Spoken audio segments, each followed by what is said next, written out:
Friends, welcome to the online class of Yakeen career institute.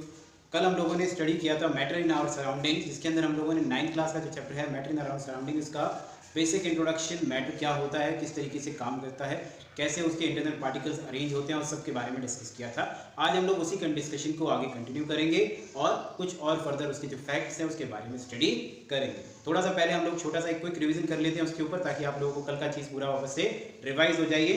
देखिए, कल हम लोगों ने डिस्कस किया था कि मैटर क्या होता है। एनीथिंग विच है mass and occupy space is known as matter. कोई भी चीज जिसके पास मास होता है और जो स्पेस ऑक्यूपाई करती है उसको हम लोग क्या कहते हैं? मैटर कहते हैं। हमारे बेसिक सराउंडिंग में जो मैटर है वो 3 प्रकार का पाया जाता है, सॉलिड, लिक्विड एंड गैस। ये भी हम लोगों ने कल डिस्कस किया था।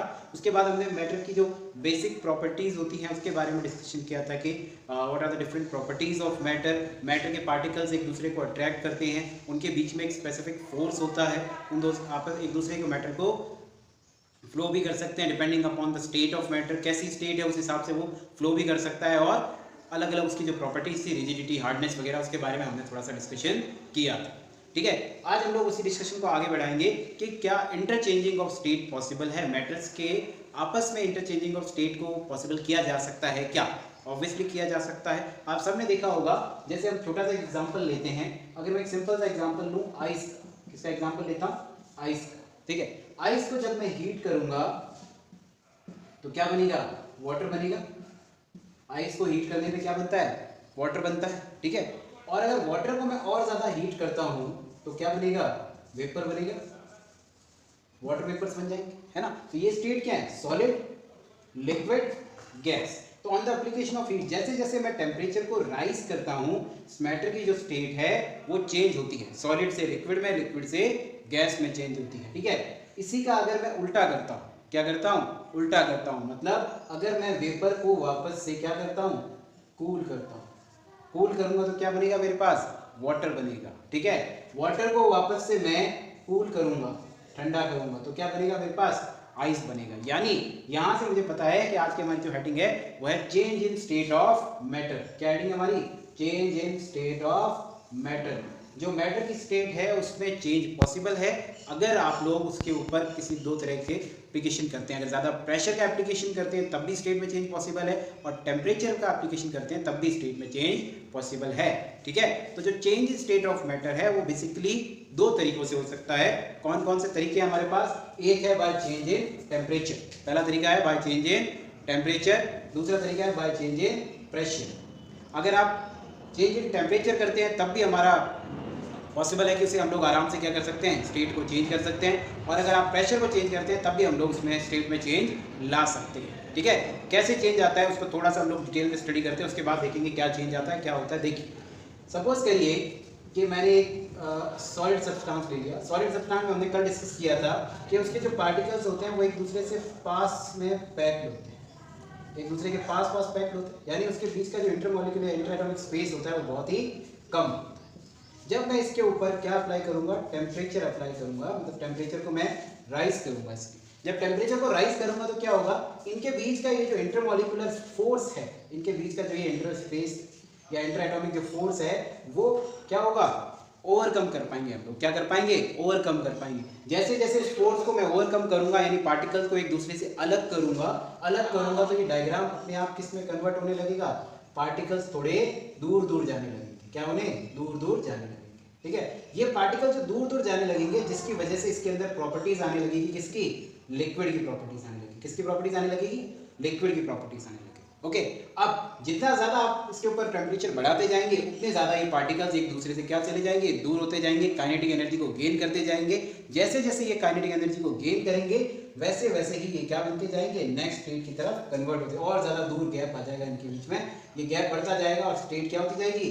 चेंज होती चली जाएगी। ठीक है, तो ये लगातार जो स्टेट में चेंज आ रहा है वो किसकी वजह से आ रहा है? Due to the application of temperature. जो टेम्परेचर होता है वो इनके बीच का जो इंटरमॉलिक्यूलर स्पेस है या इंटर एटॉमिक स्पेस है उसको ओवरकम कर देता है, या उसके फोर्स को क्या कर देता है? ओवरकम कर देता है, जिस वजह से उनके बीच का जो स्पेस है वो लगातार बढ़ता रहता है। जब लगातार स्पेस बढ़ेगा तो ऑब्वियस है कि उसके बीच की जो स्टेट होगी वो क्या होगी?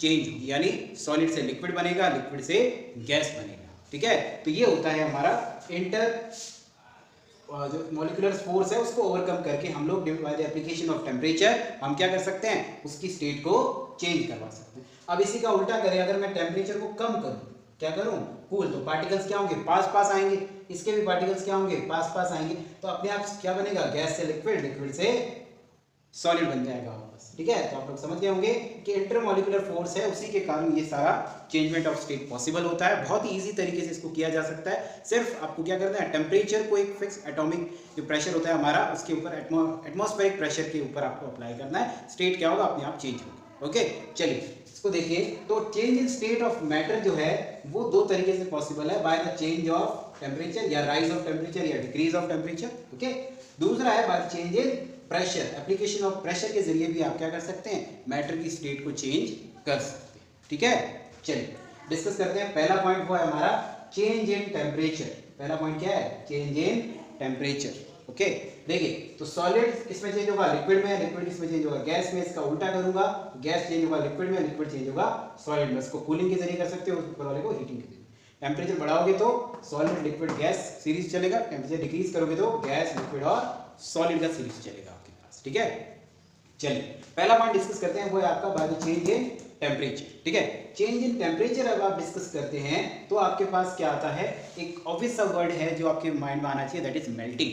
क्या आना चाहिए, मेल्टिंग। जब भी कभी मैं किसी सॉलिड को गर्म करता हूँ या सॉलिड को टेम्परेचर देता हूँ तो वो क्या होगा, मेल्ट होगा। क्या होगा, मेल्ट होगा। ठीक है, फॉर एग्जाम्पल मैं आइस का एग्जाम्पल लेता हूँ। अगर मैं आइस को गर्म करता हूँ तो ऑब्वियसली मेल्ट होकर क्या बनती है, वाटर बनती है, चेंज ऑफ स्टेट होता है। ठीक है, तो मेल्टिंग क्या होता है, ऐसा टेम्परेचर, मेल्टिंग पॉइंट क्या होता है किसी भी सब्सटेंस का, temperature at which a solid starts to change in liquid below the atmospheric pressure, या एटमॉस्फेरिक प्रेशर के नीचे जब वो चेंज होना शुरू हो जाता है उसको कहते हैं हम क्या, मेल्टिंग पॉइंट। ओके, अब यहाँ क्या होता है कि जब भी कोई सब्सटेंस, फॉर एग्जांपल आइस में लेता हूँ, आइस को जब मैं हीट करता हूँ तो हीट करते वक्त या जब वो मेल्ट हो रहा होता है तब उसके टेम्परेचर में कोई भी इंक्रीज या डिक्रीज आपको नहीं मिलता। इंक्रीज डिक्रीज क्यों नहीं मिलता, क्योंकि जो टेम्परेचर या जो एनर्जी आप उसको सप्लाई कर रहे हो वो जो आइस का इंटरमॉलिक्यूलर फोर्स है उसको ओवरकम करने के लिए उस एनर्जी का क्या कर रहा है, यूज कर रहा है। इस वजह से उसके अंदर कोई भी चेंज आपको नहीं मिलता है, राइज इन टेम्परेचर आपको नहीं मिलता है। ठीक है, तो उस एनर्जी को हम क्या कहते हैं, छुपी हुई एनर्जी या फिर लेटेंट एनर्जी कहते हैं। क्या कहते हैं, लेटेंट एनर्जी। ये क्वेश्चन आता है कि आइस को जब अपन हीट करते हैं उसके टेम्परेचर में राइज नहीं होता तो टेम्परेचर गया कहाँ या कहाँ यूटिलाइज हुआ।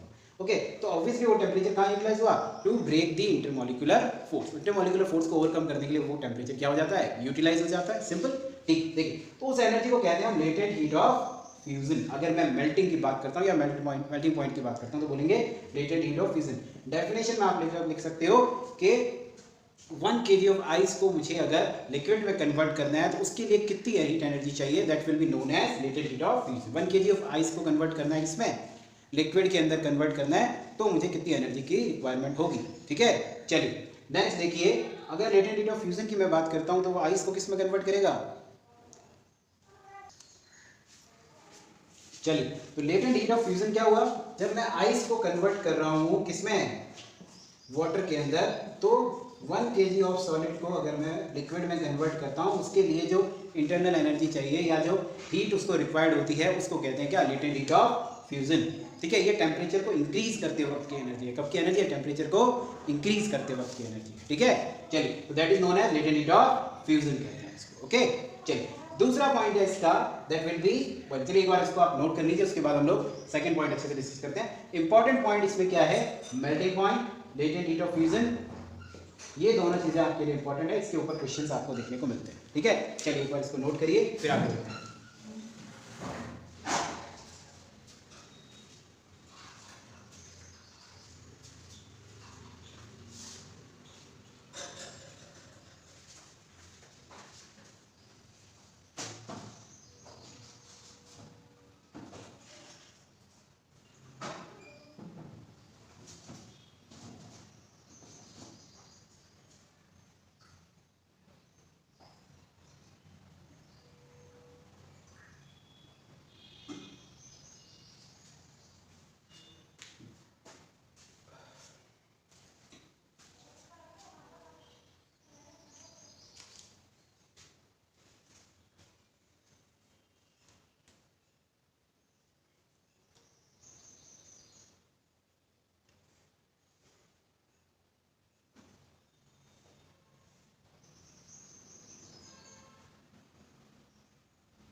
चलिए आई होप आप लोगों ने इसको नोट कर लिया होगा। नेक्स्ट पॉइंट इसमें आता है that is boiling point. Next point इसमें आता है वो क्या है? Boiling point. Boiling point obviously आप लोग समझते हैं कि क्या होता है, एक ऐसा टेम्परेचर जिसके ऊपर लिक्विड जो होता है वो गैस में कन्वर्ट होने लगता है, उसको कहते हैं क्या? Boiling point. ठीक है, the temperature at which liquid changes into vapour is known as its boiling point. The temperature at which liquid changes into vapour is known as its boiling point. Okay, boiling means when we change liquid into vapour. जब liquid को vapour में change करते हैं तो वो क्या कहलाता है? उसका बॉइलिंग पॉइंट कहलाता है। ओके, चलिए इसके अंदर भी क्या होता है कि जब हम लोग वाटर को हीट करके क्या बना रहे होते हैं? गैस में कन्वर्ट कर रहे होते हैं। मतलब वाटर को मैं जब हीट करूंगा और वो किस में कन्वर्ट हो रहा होगा? गैस, या फिर कह सकते हो वेपर्स में कन्वर्ट होगा, वाटर वेपर्स में कन्वर्ट हो रहा होगा, तब उसके टेम्परेचर में भी कोई राइज नहीं होता। उसके टेम्परेचर में भी कोई राइज नहीं होता। तो रीजन क्या होगा? The temperature is utilised to overcome the intermolecular space. Intermolecular space को ओवरकम करने के लिए वो टेम्परेचर क्या हो जाता है? यूटिलाइज हो जाता है। ठीक है, इसी प्रोसेस को कहते हैं क्या? Latent heat of vaporisation. जो हीट वो यूज करता है उसको कहते हैं लेटेंट हीट ऑफ वेपराइजेशन। क्या कहते हैं उस हीट को? Latent heat of vaporisation. क्या कहते हैं? लेटेंट हीट ऑफ वेपराइजेशन कहते हैं। ठीक है, तो ये जो एप्लीकेशन हो रहा है, टेम्परेचर का यूज हो रहा है, उसको हमने नाम दिया लेटेंट हीट ऑफ वेपराइजेशन। इसकी डेफिनेशन भी सेम उसी की तरह, when the amount of heat required to convert 1 kg of liquid into vapour is known as latent heat of fusion, या sorry vaporization. Latent heat of vaporization कहते हैं उसको। ठीक है, चलिए तो ये आपका हुआ by the application of temperature. एक और होता है एप्लीकेशन ऑफ टेम्परेचर से, जिसको हम कहते हैं सब्लिमेशन। क्या कहते हैं? Sublimation. Sublimation means when a solid directly gets converted into gas. जब एक solid directly convert हो जाए गैस के अंदर without going into the liquid phase. जब एक solid बिना liquid phase में गए अगर सीधा किस में चला जाता है? गैसियस स्टेट में चला जाता है, तो किसका एग्जाम्पल होता है? सब्लिमेशन प्रोसेस का एग्जाम्पल होता है। ठीक है, तो सब्लिमेशन प्रोसेस क्या है? जिसके अंदर हमने देखा कि सॉलिड डायरेक्टली चेंज हो जाए किसके अंदर? गैस के अंदर। सिंपल सा एग्जाम्पल अगर आप देखना चाहें, आपको याद होगा कैम्फर, सिंपल सा एग्जाम्पल है इसका। कैम्फर जिसको आप लोग कपूर कहते हैं, कैम्फर क्या है? जब आप उसको बर्न करते हैं तो लिक्विड स्टेट में नहीं जाता, लिक्विड स्टेट की जगह सीधा किस में चला जाता है? डायरेक्टली किस में चला जाता है? गैसियस स्टेट के अंदर। तो इसको कहते हैं हम लोग क्या? सब्लिमेशन। क्या कहते हैं? Sublimation. Then a solid substance directly gets converted into liquid state, sorry gaseous state, is known as sublimation, process of sublimation. इस प्रोसेस के अंदर याद रखिएगा सॉलिड सब्सटेंस कौन सी स्टेट में नहीं जाता? लिक्विड स्टेट में नहीं जाता। लिक्विड स्टेट में नहीं जाता है, सीधा किस में जाता है? गैसियस स्टेट के अंदर। That's why it is known as sublimation. इस प्रोसेस को क्या कहते हैं? सब्लिमेशन कहते हैं। ओके, चलिए तो मेरे ख्याल से अभी आपको by the change in temperature पे जो स्टेट ऑफ मैटर में चेंज लाया जा सकता है वो आप सबके माइंड में क्लियर होगा। बहुत ही आसानी से आपको पता होना चाहिए, जैसे जैसे मैं टेम्परेचर को राइज करूंगा वो सॉलिड से लिक्विड बदलेगा, लिक्विड से गैस बदलेगा, या फिर सॉलिड से डायरेक्टली किस में बदल सकता है? गैस में भी बदल सकता है, जिसको मैंने नाम दिया है क्या? सब्लिमेशन। सब्लिमेशन में क्या होगा? सॉलिड से डायरेक्ट कन्वर्जन हो जाएगा किसमें? गैस के। ठीक है, तो ये 3-4 यूजेस आपको पता होने चाहिए by the increase in temperature के, melting point, boiling point and sublimation, latent heat of fusion and latent heat of vaporization. इसमें कोई डाउट आता है तो आप लोग पूछ सकते हैं। ठीक है, चलिए अब कल मिलेंगे। चलिए इसको आप डिस्कस करिए, इसको आप एक बार देख लीजिए, अच्छे से नोट कर लीजिए कॉपी के अंदर, उसके बाद हम लोग नेक्स्ट टॉपिक डिस्कस करते हैं। चलिए नोट कर लीजिए एक बार। चलिए आई होप आप लोगों ने नोट कर लिया होगा। नेक्स्ट हम लोग स्टार्ट करेंगे अपना अगला topic by the change in state of matter by the application of pressure. चलिए उसके बारे में डिस्कस करते हैं। इस टॉपिक से रिलेटेड अगर आपको कोई भी डाउट रहता है तो आप कमेंट बॉक्स में पूछ सकते हैं, आपके डाउट का आंसर वहाँ कर दिया जाएगा, नहीं तो स्टूडेंट्स अपने व्हाट्सएप ग्रुप पे भी आंसर पूछ सकते हैं।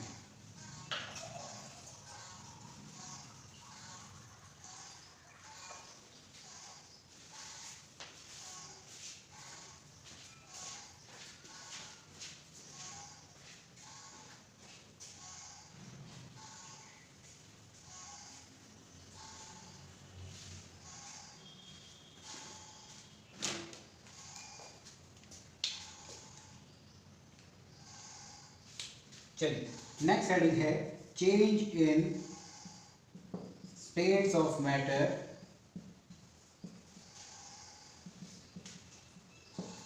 With application of pressure. किसके एप्लीकेशन से? देखिए इसका बड़ा सिंपल सा क्लासिफिकेशन है, या सिंपल सा आप इसको समझ सकते हैं। फॉर एग्जांपल सपोज करिए अगर मैं एक सिरिंज जैसा ट्यूबलेस स्ट्रक्चर लेता हूँ, यहाँ पे मैंने कोई सॉलिड सब्सटेंस आइस ही ले लिया, आइस ले लिया, उसके ऊपर अगर मैं लगातार प्रेशर अप्लाई करूँ, क्या करता हूँ, लगातार प्रेशर अप्लाई करता हूँ, तो जैसे जैसे मैं प्रेशर को इंक्रीज करूँगा तो होगा क्या, ये पार्टिकल्स जो होंगे वो एक दूसरे के और ज़्यादा पास आएंगे, एक दूसरे के क्या करेंगे, एक और ज़्यादा पास आएंगे। तो पास आने की वजह से होगा क्या, इनके बीच का जो इंटरमॉलिक्यूलर स्पेस है अल्टीमेटली और ज़्यादा कम होने लगेगा। क्या होने लगेगा, और ज़्यादा कम होने लगेगा, मतलब एक तरीके से ये एक दूसरे से दूर होते चले जाएंगे, मतलब इसका वॉल्यूम जो होगा वो डिक्रीज होता रहेगा, इंटेंसिटी उतनी रहेगी अभी भी। तो क्या होंगे, इनको उसको मेंटेन करने के लिए एक दूसरे से क्या होंगे, दूर जाने लगेंगे। जब ये एक दूसरे से दूर जाने लगेंगे तो अल्टीमेटली सॉलिड स्टेट जो है वो किस में कन्वर्ट हो जाएगी, लिक्विड स्टेट के अंदर। किस में कन्वर्ट हो जाएगी, लिक्विड स्टेट के अंदर। ठीक है, तो जैसे जैसे आप प्रेशर को इंक्रीज करोगे, उसके बीच का इंटरमॉलिक्यूलर फोर्स को आप तोड़ोगे, वो किस में कन्वर्ट हो जाएगा, लिक्विड स्टेट के अंदर। सेम फंडा यहीं पे यूज होता है, हम किसको तोड़ते हैं या किसको ओवरकम करते हैं, इंटरमॉलिक्यूलर फोर्स। जैसे जैसे आप इंटरमॉलिक्यूलर फोर्स को तोड़ोगे या उससे ओवरकम करोगे, आप अपनी स्टेट को क्या कर सकते हो, चेंज कर सकते हो। तो सॉलिड अपने आप किस में चेंज हो जाएगा, लिक्विड स्टेट के अंदर चेंज हो जाएगा। ये तो हमने आइस और वाटर का एग्जांपल लिया। आपने सुना होगा ड्राई आइस, एक वर्ड सुना होगा आपने, ड्राई आइस। ड्राई आइस क्या होता है, it is basically solid CO2। क्या होता है, सॉलिड CO2। जब CO2 गैस को कंडेंस किया जाता है और एक फिक्स प्रेशर के साथ कंडेंस किया जाता है तो वो सॉलिड फॉर्म में आ जाती है, उसको हम लोग ड्राई आइस कहते हैं। क्या करते हैं, ड्राई आइस। इसी ड्राई आइस को जब हम लोग वापस से प्रेशर एप्लीकेशन करते हैं इसके ऊपर या प्रेशर रिलीज करते हैं इसके ऊपर से, तो ये किस फॉर्म में कन्वर्ट हो जाती है, फिर से CO2 के अंदर, CO2 गैस में कन्वर्ट हो जाती है, CO2 वेपर्स में आप कह सकते हो कन्वर्ट हो जाती है। तो ये जो कन्वर्जन हुआ किसकी वजह से हुआ, एप्लीकेशन ऑफ प्रेशर की वजह से। किसकी वजह से हुआ, एप्लीकेशन ऑफ प्रेशर। तो प्रेशर के कारण मैं ये कन्वर्जन देख सकता हूं। तो ये कन्वर्जन किस से हो रहा है, due to the application of pressure की वजह से ये कन्वर्जन हो रहा है। ठीक है, चलिए, तो ये छोटा सा टॉपिक था हमारा, एप्लीकेशन ऑफ प्रेशर की वजह से भी क्या हो सकता है, स्टेट में कन्वर्जन पॉसिबल है। एग्जांपल के तौर पे आपको याद रखना है, ड्राई आइस का कन्वर्जन याद रख सकते हो, सॉलिड का लिक्विड में कन्वर्जन याद रख सकते हो। सिंपल सा है, बेसिकली आपको कन्वर्जन ऑफ स्टेट जो है क्वेश्चन आपके मिलते हैं due to the increase in decrease in temperature. State of conversion पे अगर प्रेशर पे क्वेश्चन पूछेगा आपसे तो ड्राई आइस से रिलेटेड आपसे क्वेश्चन पूछ सकता है। ठीक है, चलिए, तो आप ड्राई आइस का क्वेश्चन याद रखेंगे और टेम्परेचर वाले में मेल्टिंग पॉइंट को याद रखेंगे। किसको याद रखेंगे, मेल्टिंग पॉइंट। और मेल्टिंग पॉइंट के साथ कौन सी हीट थी, लेटेंट हीट ऑफ फ्यूजन। उसके बाद हमने पढ़ा था किसके बारे में, मेल्टिंग पॉइंट के बाद पढ़ा था हमने बॉइलिंग पॉइंट के बारे में। किसके बारे में पढ़ा था, बॉइलिंग पॉइंट। बॉइलिंग पॉइंट में आप लोग याद रखोगे लेटेंट हीट ऑफ वेपोराइजेशन के बारे में। ठीक है, तो ये दो चीजें थी जो आपको बेसिकली याद रखनी है। थर्ड पॉइंट हमने पढ़ा था सब्लिमेशन, जिसमें सॉलिड डायरेक्टली किसमें कन्वर्ट हो जाता है, गैस के अंदर कन्वर्ट हो जाता है। तो आप उसमें भी एप्लीकेशन याद रख सकते हो सीधा सा। ठीक है, तो ये बेसिक डेफिनेशंस आपसे पूछी जाती है तो आपको याद होनी चाहिए। कंडेंसेशन क्या होता है, टेम्परेचर को डिक्रीज करते हैं तो कंडेंसेशन होता है, उसको हीट करते हैं दैट इज बॉइलिंग कह सकते हो आप लोग सीधा। आप जब हीट प्रोवाइड करोगे तो स्टेट क्या होगा, राइट की तरफ सॉलिड लिक्विड गैस आएगा। अगर हीट एनर्जी से निकाल लेते हो तो क्या होगा, कूल होगा, और कूल होने की वजह से क्या बनेगा, गैस से लिक्विड, लिक्विड से सॉलिड फॉर्म होता है। ठीक है, सिंपली आप लोग आइस का एग्जांपल याद रख सकते हो। ठीक है, चलिए, तो ये क्वेश्चंस आप इसको एक बार नोट कर लीजिए, फिर हम लोग नेक्स्ट टॉपिक जो हमारा है वो डिस्कस करते हैं। ठीक है, नोट कर लीजिए इसको।